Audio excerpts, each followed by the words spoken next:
മമ്മൂട്ടിയുടെ മകനും നടനുമായ ദുൽഖർ സൽമാന് ഇന്നുള്ള ഫാൻസ് ബേസ് വളരെയേറെ വലുതാണ്. ആദ്യമൊക്കെ റൊമാന്റിക് റോളുകളിലൂടെ പേരെടുത്ത് താരമായിരുന്നു ദുൽഖർ സൽമാൻ. എന്നാൽ വ്യക്തി ജീവിതത്തിലേക്ക് എത്തുമ്പോൾ അച്ഛൻ മമ്മൂട്ടിയെ പോലെ തന്നെ ദുൽഖറും ഒരു തികഞ്ഞ ഫാമിലി മാനാണ്. തന്റെ അടുത്ത സുഹൃത്തെന്ന് വിളിക്കാവുന്നത് തന്റെ ഭാര്യ അമാൽ സൂഫിയാണെന്ന് ദുൽഖർ സൽമാൻ പറയുന്നു. നേരത്തെ തന്നെ ഒരു അഭിമുഖത്തിൽ ദുൽഖർ സൽമാൻ തന്റെ പ്രണയകഥ വെളിപ്പെടുത്തിയിരുന്നു. ദുൽഖർ സൽമാൻ ആദ്യമായി ഭാര്യ അമാലിനെ കണ്ടുമുട്ടുമ്പോൾ സിനിമയിൽ എത്തിയിരുന്നില്ല.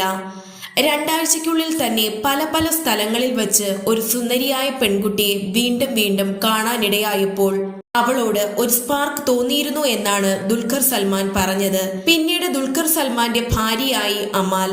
തന്റെ ഭാര്യ അമാൽ തന്നേക്കാൾ 5 വയസ്സിന് ഇളയതാണ്. അതുതന്നെ വിചിത്രമാണ്. ഞാൻ 12ാം ക്ലാസ്സിൽ പഠിക്കുമ്പോൾ അവൾ 7ാം ക്ലാസ്സിൽ. അവൾ ഒരു കുട്ടിയെ പോലെയായിരുന്നു. പക്ഷേ എന്ത് വിചിത്രമായ കാരണത്താലാണെന്ന് അറിയില്ല, ഞാൻ എന്റെ ഭാര്യ അമാലിനെ ചെന്നൈയിലെ പല സ്ഥലങ്ങളിൽ വെച്ച് നിരന്തരം കാണാറുണ്ടായിരുന്നു. പിന്നീടാണ് അമാലും താൻ പഠിച്ച സ്കൂളിൽ തന്നെയാണ് പഠിച്ചതെന്ന് നടൻ അറിഞ്ഞത്. അതിനുശേഷം ഫേസ്ബുക്ക് വഴി അമാലിന് റിക്വസ്റ്റ് അയച്ചെങ്കിലും അമാൽ ദുൽഖറിനെ ശ്രദ്ധിച്ചതേയില്ല. അതിനുശേഷം പയ്യെ അമാലും ശ്രദ്ധിക്കാൻ തുടങ്ങി. അങ്ങനെ ഇരുവരും സംസാരിച്ചു തുടങ്ങുകയും തിയേറ്ററിലും സലൂണിലുമൊക്കെയായി കാണുകയും ചെയ്തു.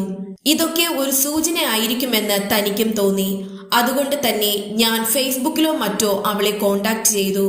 അതിനുശേഷം ഞാൻ വീട്ടിൽ ചെന്ന് എല്ലാവരോടുമായി പറഞ്ഞു, നോക്കൂ, എന്റെ സ്കൂളിലെ ഒരു പെൺകുട്ടിയുണ്ട്.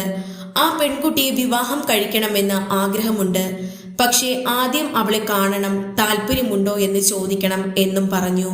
തന്റെ ഭാര്യയുമായുള്ള ആദ്യ ഡേറ്റിൽ 1.5 മണിക്കൂറിനുള്ളിൽ ഞാൻ അവളെ ചെന്നൈയിൽ നിന്ന് പോണ്ടിച്ചേരിയിലേക്ക് കൊണ്ടുപോയി.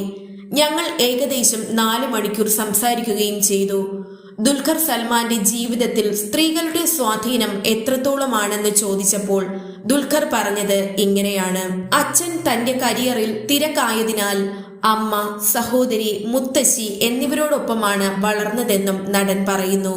അതിനുശേഷം ഭാര്യ അമാലിനെയും കുറച്ചു വർഷങ്ങൾക്ക് മുമ്പ് മകൾ മറിയത്തെയും കുടുംബത്തോട് ചേർത്തതോടെ മുഴുവനായും തനിക്ക് സ്ത്രീകളെ കേന്ദ്രീകരിച്ചിരിക്കുന്ന ഒരു വീടാണ് ലഭിച്ചതെന്ന് വളരെ അഭിമാനത്തോടെ ദുൽഖർ പറഞ്ഞു. ഈ വീഡിയോ നിങ്ങൾക്ക് ഇഷ്ടമായെങ്കിൽ ലൈക്ക് ചെയ്യുക, ഷെയർ ചെയ്യുക.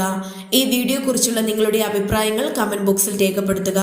പുതിയ വാർത്തകൾ ഉടനടി ലഭിക്കുവാനായി ചാനൽ സബ്സ്ക്രൈബും ചെയ്യുക.